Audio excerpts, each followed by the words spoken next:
Sélectionneur national des équipes poney, children et junior, Olivier Bost a permis à la France de décrocher 12 médailles européennes ces 5 dernières années.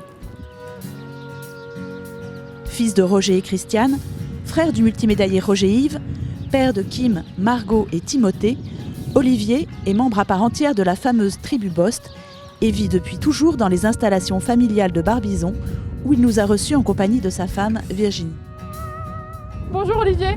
Bonjour Marine. Comment tu vas?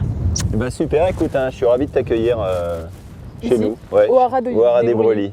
C'est là où tu as grandi, en fait, tu as toujours été ici. Écoute, moi on a tout fait ici, la carrière était là dès le départ et puis après on a grandi petit à petit. Tu y es attaché à cet endroit? Ah oui, je me vois pas vivre ailleurs. C'est la question que j'allais te poser. Est-ce que tu t'imagines vivre ailleurs? Non, pas du tout. Non, j'ai prévu d'être là jusqu'au bout et vraiment on n'a pas du tout envie de vraiment. Je me sens très bien, on a la forêt là, les écuries là, non, tout est bien. Avec toute ta famille autour, évidemment. Exactement. Margot, ta fille? Margot, une de mes filles qui est là. D'ailleurs, on a construit récemment une maison pour les deux sur la propriété. Et mes parents habitent là, Bosti et sa femme habitent juste à côté. On est là, on est bien. Bon, tu vas me raconter un petit peu l'histoire de ta famille, puis ton parcours à table? Super, on y va. Hein. C'est parti. C'est parti.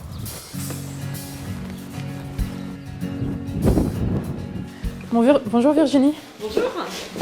Comment ça va? Ça va bien, merci. Bon, on déjeune ensemble alors? Et moi j'ai encore un peu de travail parce qu'on a concours ce week-end, mais voilà, je vais déjeuner aussi avec vous. Ça marche. Alors, le repas classique, le déjeuner classique d'Olivier le midi, ça ressemble à... Le midi, c'est assez sur le pouce au milieu du travail, donc c'est vrai qu'on prend pas beaucoup de temps, mais on prend un petit croque-monsieur, un petit sandwich, et puis on parle un peu des chevaux, de la semaine, du planning, des équipes de France, de tout quoi. Donc comme ça, vous mangez au bureau? On mange souvent là, ouais, on mange 80% du temps aux écuries, comme ça on n'a pas beaucoup de... On prend le temps de manger assez vite, je dirais. On prend le temps de manger vite. Je sais pas comment on peut s'exprimer, mais on mange assez rapidement, je dirais. Ça marche. Bon, on s'installe? Allez. Bon, même si c'est déjeuner sur le pouce, je crois quand même que tu es un peu gourmand. Oui, j'ai quand même pris des petits gâteaux et tout en dessert. J'ai quand même besoin de mon petit gâteau et je fais quand même attention. Non, mais dans la vie en général, t'aimes bien manger. Malgré tout. Non, mais j'aime bien manger le soir. On prend toujours le temps de manger le soir avec des amis ou en famille. Et j'aime bien manger, ça, c'est sûr. D'ailleurs, je me surveille en permanence, au grand désarroi de ma femme. Et allez, hein. Bon appétit, Ouais. à la tienne. Ouais. Aux équipes de France. Aux équipes de France. Et aux chevaux surtout. Et à la famille Bost. Ouais, et aux chevaux, parce qu'on fait quand même toujours attention, aux équipes, à tout, mais ce que je dis toujours, il faut quand même faire attention aux animaux, donc aux chevaux, et une fois que les chevaux vont bien, après, on peut s'occuper du reste. Tout ce que tu fais, en fait, est très attaché aux animaux, en général. Ouais, depuis que je suis jeune, j'ai toujours eu une passion pour tout ce qui est animaux et nature. Je dirais tout ça, j'estime que ça va ensemble. Et c'est ce qui t'a mené ici, c'est ce qui t'a mené à aujourd'hui faire ce que tu fais? Tu as toujours cette... Ah oui, au départ, je ne savais pas bien ce que je voulais faire. Je ne savais pas si je voulais être fermier, agriculteur, éleveur ou travailler dans la nature, je dirais, aller au contact des animaux. Et puis après, en ayant fait des études agricoles, je dirais, je me suis bifurqué naturellement vers le métier de la famille et l'enseignement. Si tu me dis que tu as fait d'abord des études agricoles et qu'ensuite tu es revenu finalement enseigner, etc. Ouais. Tu t'es réinscrit un peu dans la famille ou tu t'étais un peu écarté, t'es revenu dedans? Comment ça s'est passé? Non, je continuais à monter le week-end et j'étais en compétition tous les week-ends, je faisais les juniors. En même temps. Et je sautais niveau B1 de l'époque, c'est-à-dire 1m40 quoi. D'accord.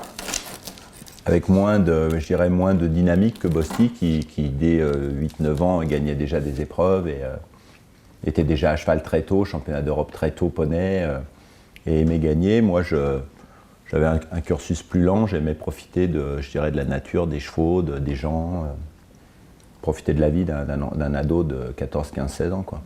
Et il n'y a jamais eu de concurrence entre vous, entre ton frère et toi? Ah non, ça s'est pas posé en ces termes-là? Je disais vraiment pas du tout. Ce que je dis, parce que pour moi, il est bien au-dessus de moi dans le sport. Donc je me suis jamais posé, même quand j'avais 20 ans, je me suis jamais mis en concurrent par rapport à lui. Je me suis toujours dit que lui, c'était sa place d'aller aux Jeux Olympiques, c'est sa place d'aller aux Championnats du Monde. Moi, je connaissais mes limites.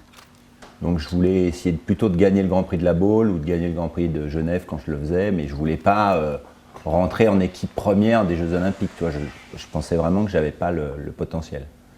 Pour moi, ils sont 4, 5, 6, 7 en France et après le reste, on est des cavaliers, je dirais, de seconde ligue qui représentons la France et je le voyais plus comme ça. Cette passion pour l'enseignement, comment est-ce qu'elle se matérialise, j'ai envie de dire? Pourquoi est-ce que tu aimes tant enseigner, transmettre?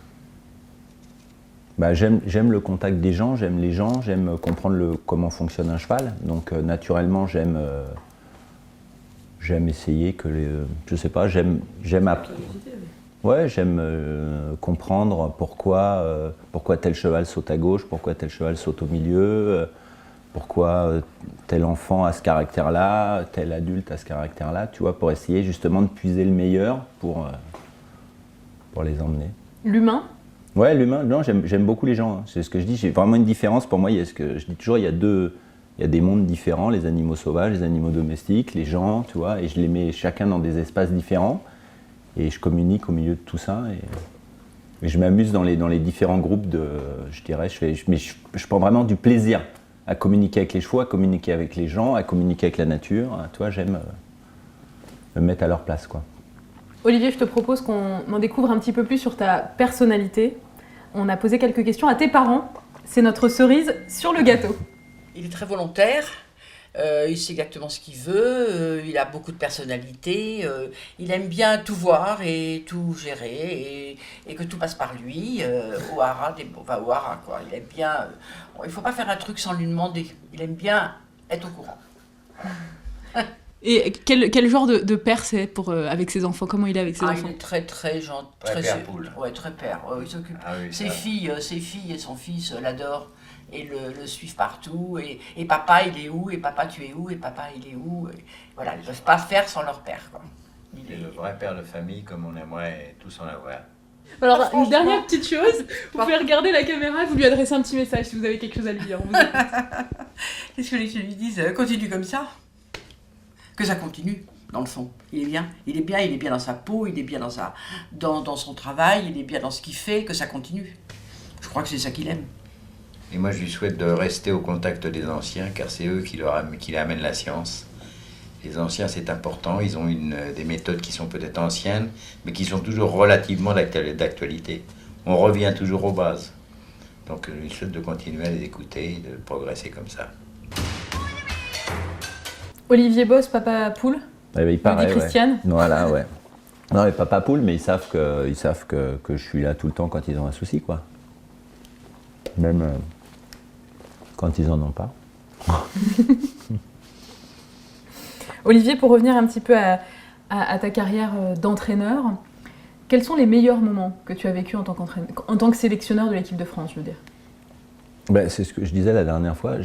C'est une chance d'être sélectionneur national, ça j'en suis convaincu, donc je remercie tous les jours la Fédé et la DTN, mais les très bons moments, je dirais on a toujours eu de la chance, parce que de la chance, bon ça se travaille, mais dès la première année, j'ai commencé à faire des médailles, et après, moi, les médailles que je préfère, bien sûr, c'est les médailles par équipe, parce que c'est tout un travail autour, et c'est vrai que quand on a réussi à faire la médaille poney à Mill Street, la médaille d'or, ça a été un grand moment, parce que j'avais dit à Serge Lecomte à l'époque, qui est quand même ami avec mon père, je leur avais dit aux deux, vous verrez, je ferai une médaille dans les poneys. Et donc j'étais content de refaire une médaille d'or 27 ans après, je dirais dans l'absolu qu'il n'y en avait pas eu depuis 27 ans, et on était content d'aller la chercher par équipe. Et donc ça a été un moment quand même, c'est vrai, assez fort de ma carrière de sélectionneur. Les moments les plus compliqués, en revanche? Des fois, je prends des décisions qui peuvent être très dures. Quand on t'annonce que tu es 5e ou quand on annonce que tu vas pas être même dans les 5 du championnat d'Europe, des fois ça te surprend parce que tu n'as pas forcément assez de recul sur ta saison. Et donc à ce moment-là, c'est un conflit. Et moi je déteste les conflits, donc c'est un conflit qui se crée entre le coach, les parents, l'enfant. Et moi je suis au milieu. Et moi je deviens, je dirais, quelqu'un d'assez... Dans ces cas-là, je prends vite du recul, tu vois, je ne rentre pas dans le conflit, je leur explique le pourquoi, et puis après, souvent, ils ne le comprennent pas. Donc, c'est ces moments-là qui sont difficiles, mais aujourd'hui, c'est pour ça que Comment tu les gères, toi, de ton point de vue à toi? Comment est-ce qu'on annonce à un cavalier qu'il n'est pas sélectionné? Oui, mais j'essaye déjà de voir les gens Un grand champion, je veux dire, tu essayes déjà de comprendre son caractère. Et après, en fonction de son caractère, tu lui annonces par rapport à son caractère et à son environnement. Je fais au cas par cas, parce qu'ils n'ont pas tous le même caractère. Et t'en as, ils ont besoin qu'on leur explique très librement, puis d'autres avec lesquels il faut mettre des formes, d'autres, il faut leur... Tout ça dépend des gens, quoi. Tu as eu les succès qu'on connaît avec les équipes de France que tu gères. À quoi tu peux aspirer désormais ? À quoi je peux aspirer ? Continuer encore et encore, essayer de mettre mes filles dans un groupe élite, parce que moi j'ai pas réussi j'avais pas le potentiel équestre pour aller aux Jeux, j'espère qu'elles l'auront, aux Jeux Olympiques, pas aux Jeux de 20h. Mais mais je pense que, je mets tout en œuvre pour ça, j'essaye de choisir les meilleurs chevaux, j'ai quand même une passion pour le cheval, donc on est toujours en train de traîner toute la famille sur les terrains de concours, avec toujours cet objectif de détecter les chevaux qui ont les moyens et le mental pour sauter les gros parcours. Ça fait partie de notre métier aussi. Et comme aujourd'hui je recherche les bons cavaliers pour aller chercher les belles médailles, tu vois, j'essaye toujours de chercher ce qu'il y a de mieux. Donc j'ai formé mes enfants comme ça. Et ils savent, quand ils arrivent sur un terrain de concours, qu'il faut toujours être à l'affût du bon cheval. Mais en tant que sélectionneur, est-ce que tu aurais envie, par exemple, de coacher d'autres équipes ? Est-ce que ça fait partie de tes aspirations ? À d'autres équipes seniors ou aujourd'hui, franchement, mon vrai domaine d'activité, je pense que c'est les jeunes. Donc aujourd'hui, si jamais dans 10 ans ou dans 15 ans, on me demande de faire autre chose, mais je pense que mon vrai domaine d'activité aujourd'hui, c'est les jeunes. Je suis convaincu de ça. C'est une chose que j'ai toujours faite depuis que j'ai 16 ans.